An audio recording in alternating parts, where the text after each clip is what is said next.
প্রিয় শিক্ষার্থী বন্ধুরা, আসসালামু আলাইকুম। কমার্স ক্লাসরুমে স্বাগত জানাচ্ছি। আমি সোহেল রানা। আজ আমি আবারও আপনাদের সামনে হাজির হয়েছি নতুন একটি ভিডিও নিয়ে। আমার আজকের ভিডিওর বিষয় হলো প্রিন্সিপালস অফ ফিনান্স। আর যে অধ্যায় থেকে এখন আমি আপনাদেরকে অঙ্ক করাবো সেটি হলো টাইম ভ্যালু অফ মানি। তো চলুন বন্ধুরা, অঙ্কটি শুরু করি। ইন হোয়াট টাইম টাকা 5000 will be doubled at 5% per annually compound interest. বলা হয়েছে কত সময়ে 5000 টাকা দ্বিগুণ হবে 5% বার্ষিক চক্রবৃদ্ধি সুদে। আর অঙ্কটি দেখেন করতে বলেছে ইউজ 69 রুল, অর্থাৎ 69 রুলস এর মাধ্যমে। তো এখন দেখেন আগে আমাদেরকে জানতে হবে 69 রুলসটা কি। 69 রুলস হলো একটি শর্টকাট পদ্ধতি, যে পদ্ধতি একটা নির্দিষ্ট পরিমাণ টাকা কত সময়ে অথবা কত পার্সেন্ট সুদের হারে দ্বিগুণ হবে সেটা বের করার পদ্ধতি। তো 69 রুলস আমাদের এখানে যদি না বলে যে ইউজ 69 রুলস, যেহেতু আমাদের এখানে বলে দিয়েছে, যদি না বলা থাকে তাহলে আমরা এটা সূত্রের মাধ্যমেও করতে পারি, যেটি আমি আগের ভিডিওগুলোতে দেখাইছি। যেহেতু আমাদের এখানে 69 রুলস অথবা 72 রুলস যদি বলে তখনই আমরা এই পদ্ধতিতে করব। আর যদি না বলা থাকে আমরা যে কোনো একটা করতে পারি, তবে সেই ক্ষেত্রে আমাদের সূত্রের মাধ্যমে অর্থাৎ আগের সূত্রের মাধ্যমে করাটাই ভালো হবে বলে আমি মনে করি। তো দেখেন আমরা 69 রুলসের মাধ্যমে আমরা অঙ্কটি সমাধান করি। উই নো,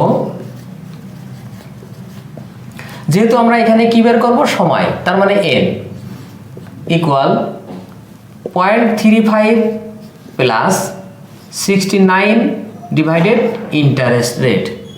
দেখেন এই পদ্ধতিতে আমাদের সূত্র হলো এইটা। যদি আমরা n বের করি তাহলে আমাদের সূত্র এইটা। তাহলে আমাদের এখানে n যেহেতু আমরা বের করব, আর 0.35 আমাদের এখানে সূত্রের জন্য এই 0.35 এটাও সূত্রের অংশ।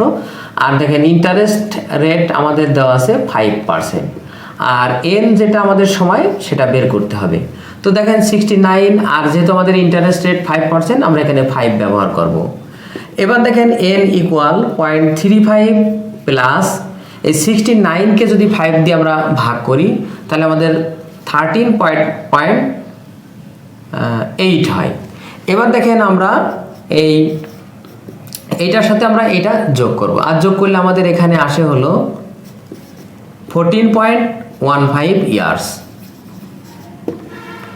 অতএব এখানে আমরা n সমান 14.15 ইয়ার্স। তো ছাত্রছাত্রী বন্ধুরা, আজ এ পর্যন্তই। আমার ভিডিওটি কেমন হলো অবশ্যই কমেন্ট করে জানাবেন। যদি ভিডিওটি ভালো লেগে থাকে অবশ্যই ভিডিওতে একটি লাইক দেবেন। এছাড়া অন্যান্য বন্ধুদের দেখার সুযোগ করার জন্য অবশ্যই ভিডিওটি শেয়ার করবেন। ধন্যবাদ। আল্লাহ হাফেজ।